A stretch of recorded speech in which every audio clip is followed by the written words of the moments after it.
大家好，歡迎返到嚟羊駝讀書吧。有冇試過同另一半傾偈，傾到最後覺得兩個人好似完全唔喺同一個頻道裏面？你只係想分享下今日工作幾辛苦，佢就即刻俾你一堆解決方案。佢返工返到好攰，想靜一靜，你就覺得佢冷落咗你。呢啲場面係咪經常發生？其實呢個唔係你哋兩個有問題，而係因為男人同女人本來就嚟自兩個完全唔同嘅星球。今日呢集 Anna 要同大家介紹嘅書係全球兩性關係類最著名嘅經典。男人嚟自火星，女人嚟自金星。呢本書嘅作者係美國著名關係專家同心理學家 John Gray。佢喺1992年出版咗呢本書之後，全球賣出超過1500萬冊，被翻譯成超過50種語言。直到而家2006年，依然係好多婚姻輔導同感情書單入邊嘅必讀作品嚟㗎。首先，我哋要清楚一點，男人同女人嘅思考模式、處理情緒嘅方式的確有好大分別。火星人，即係男人，最重視解決問題同成就感，佢哋覺得自己有價值，就係因為可以解決到事情。金星人，即係女人，最重視情感連結同被理解，佢哋覺得被愛就係有人願意聽自己講心事。呢兩個星球嘅人用緊同一種語言，但好多時表達同理解嘅意思完全唔同。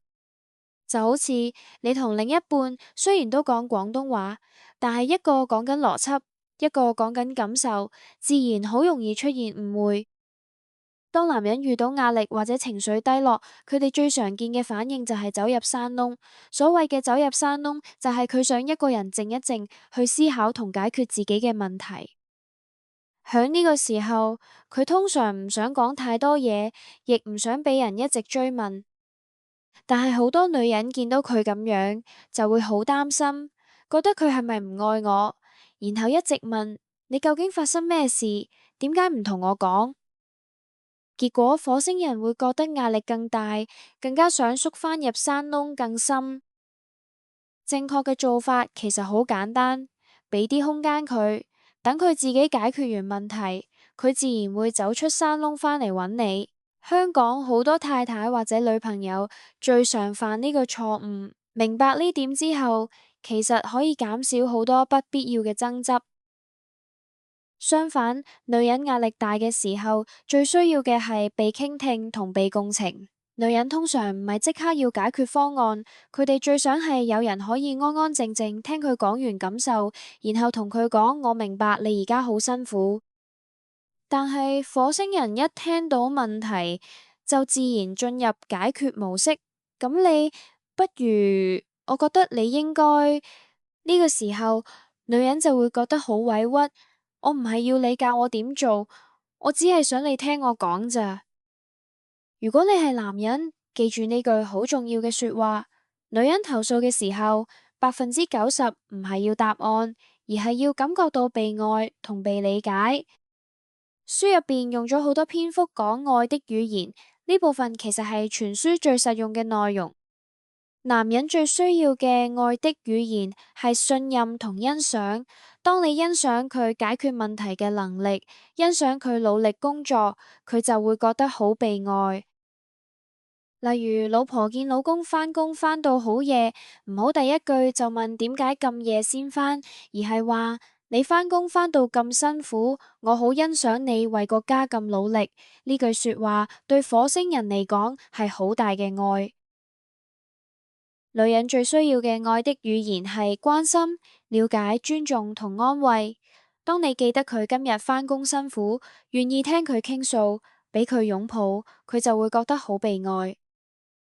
舉個香港好常見嘅例子，老婆夜晚返屋企話今日公司好亂，好辛苦。火星人通常會答，咁你不如換過份工啦。但係其實金星人最想聽到嘅係，聽落真係好辛苦喎。你過嚟，我幫你按下膊頭，你講嚟聽下有幾衰。就係有呢個細微嘅分別，當你明白咗之後，識得點同對方溝通，關係就可以舒服好多。書入面仲有好大部分係教大家點樣鬧交。男人最怕俾人控制同俾人批評，女人最怕被冷處理同埋忽略。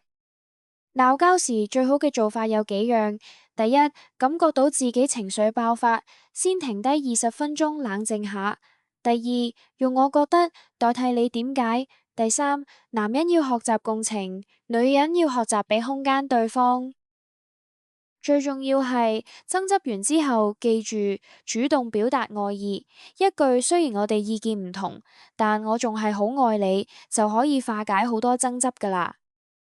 呢一本書講到最後，其實最核心只有一句：接受對方係嚟自另一個星球嘅人，停止試圖改變對方。當你開始學習用對方星球嘅語言去愛佢，關係就會慢慢變得更加和諧同幸福。最後同大家分享書入邊幾句我好鍾意嘅金句：男人要被需要，女人要被珍惜。唔好試圖將火星人變成金星人，或者將金星人變成火星人。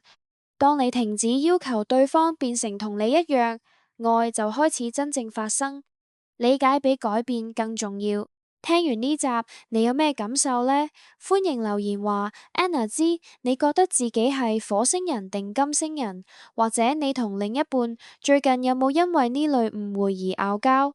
記住 like、訂閱同埋開啟小鈴鐺。